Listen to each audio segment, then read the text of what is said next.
Hello friends, welcome to Exampur. दोस्तों, मैं कुलजीत आज फिर आपके साथ। तो आज है 26 अप्रैल 2019 और हम करने जा रहे हैं करंट अफेयर मिसाइल। तो लाइक शेयर सब्सक्राइब करना मत भूलिएगा। तो दोस्तों, सबसे पहले आपके सामने आता है मिनिस्ट्री ऑफ आयुष जो कवाला, जो मैंने कल क्वेश्चन बताया था कि आयुष मंत्रालय ने चिकित्सा की पारंपरिक प्रणाली के क्षेत्र में उसकी गति और परिचालन, अनुसंधान और शिक्षा को समझने की गति पकड़ने के लिए किस निम्नलिखित में से किसके साथ समझौता किया है, मोमेंटम ऑफ अंडरस्टैंडिंग साइन किया है। तो दोस्तों, यहाँ मोमेंटम लिख गया है, मैं मोमेंटम कर देता हूँ। MOU ही बहुत होता है, मोमेंटम ऑफ अंडरस्टैंडिंग, ठीक है।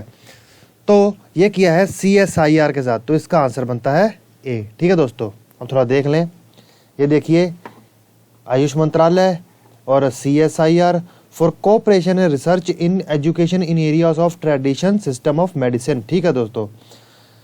अब हम चलते हैं आगे। अब पहला क्वेश्चन आपके सामने आता है, वो क्या है कि निम्नलिखित में से किसने एशियाई कुश्ती चैंपियनशिप में स्वर्ण जीता है। तो दोस्तों, एशियाई कुश्ती चैंपियनशिप में स्वर्ण जीता है बजरंग पुनिया ने, तो इसका आंसर बनता है A, ठीक है दोस्तों। देखिए, world number 1 Bajrang Punia won gold eight Asian championship in China. देखिए, चाइना में जो एशियन चैंपियनशिप हुई है उसमें वर्ल्ड का नंबर 1 बजरंग पुनिया जिसने गोल्ड जीत लिया है। 65 किलो की कैटेगरी में जीता है। इसे Bajrang second gold at this championship, इसी चैंपियनशिप में ये उसका दूसरा है, ठीक है दोस्तों। अब परवीन राणा ने सिल्वर ढूंढा है, सत्यावाट कार्डियन ने जीता है ब्रॉन्ज। अब देखिए, दूसरा क्वेश्चन आपके सामने आता है, वो क्या है कि राष्ट्रीय पंचायत राज दिवस हर साल मनाया जाता है, तो वो किस तारीख को मनाया जाता है। दोस्तों, पंचायती राज के बारे में पता है कि हमें संवैधानिक बनाया गया है, संवैधानिक रूप से तैयार किया गया ढांचे को, ठीक है दोस्तों। और ये लोकतंत्र को और ज़्यादा बढ़ावा देता है ग्राउंड लेवल तक। तो दोस्तों, राष्ट्रीय पंचायत राज दिवस 24 अप्रैल को मनाया जाता है। तो दोस्तों, जो ये 24 अप्रैल को मनाया जाता है उसके लिए मंत्रालय ये किसके अंतर्गत मनाया जाता है। दोस्तों, जो 24 अप्रैल 2010, ये देखिए, this day passing the 73rd amendment act of 1992।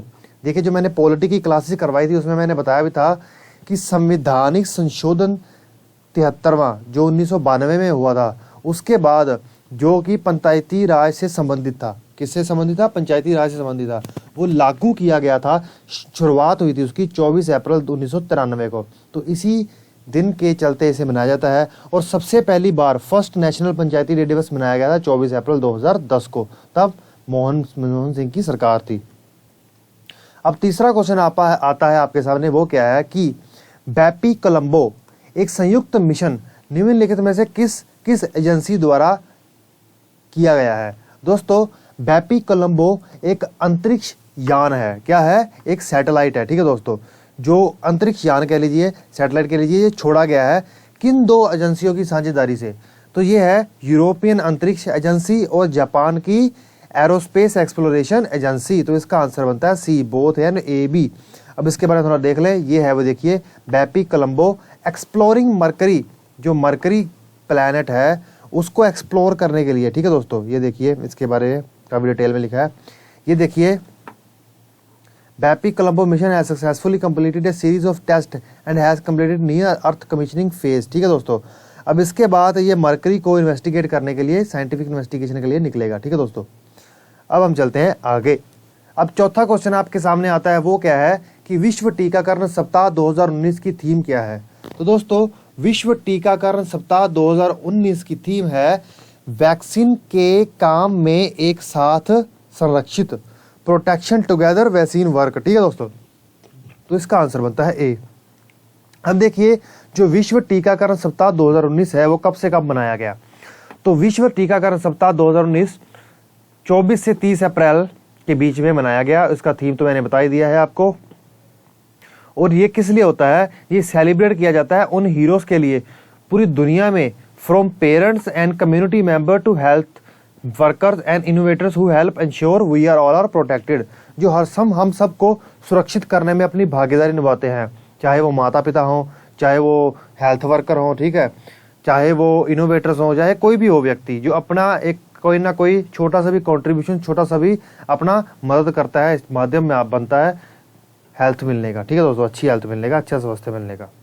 अब 5वां क्वेश्चन आपके सामने आता है, वो क्या है कि किस देश ने दुनिया के पहले अस्थायी परमाणु ऊर्जा संयंत्र का सफलतापूर्वक परीक्षण किया है। ठीक है दोस्तों, तो पहला जो फ्लोटिंग का मतलब जो पानी के ऊपर, अस्थायी का मतलब पानी के ऊपर बना दिया है, मतलब एक जैसे शिप होती थी ना, शिप होती थी, जहाज होता है पानी के, उसी तरह से एक ऐसा ही पानी का जहाज ही बना दिया है न्यूक्लियर प्लांट का। एक न्यूक्लियर प्लांट क्या होता है, जहाँ से इलेक्ट्रिसिटी निकले, ठीक है दोस्तों, न्यूक्लियर को बेस बनाकर, ठीक है, न्यूक्लियर से अस्थायी परमाणु ऊर्जा संयंत्र का सफलतापूर्वक प्रशिक्षण किया है रूस ने। तो इसका आंसर बनता है ए। ये देखिए, अब आपके सामने फोटो भी आपको दिख रहा है, ये पूरा का पूरा न्यूक्लियर प्लांट है जिसमें ऊर्जा बनती है, ठीक है दोस्तों।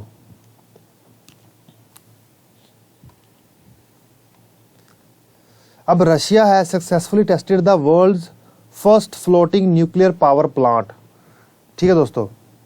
अब उसकी जो कंपनी है एडामिक, उसने किया है, उसके अंतर्गत आती है रोस्टम न्यूक्लियर कॉर्पोरेशन स्टेटेड, उसने ये किया है, ठीक है दोस्तों। अब 6वां क्वेश्चन आपके सामने आता है कि निम्नलिखित में से किस राष्ट्रपति के नाम पर गोलान हाइट्स में शहर का नाम इजराइल रखेगा। तो दोस्तों गोलान हाइट्स इजराइल में है, पहली बात तो ये समझ लीजिए, मैंने कई बार आपको इसमें करवाया है, ठीक है। एक जगह है गोलान हाइट्स इजराइल में, ठीक है दोस्तों।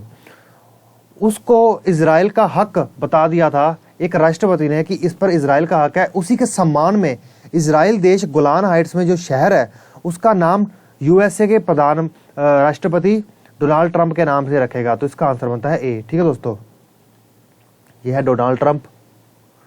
अब इजराइल के प्राइम मिनिस्टर बेंजामिन नेतन्याहू ने ये अनाउंसमेंट की है कि गोलान हाइट्स का नाम हम, कि शहर का नाम डोनाल्ड ट्रंप के नाम से रखेंगे, ठीक है दोस्तों।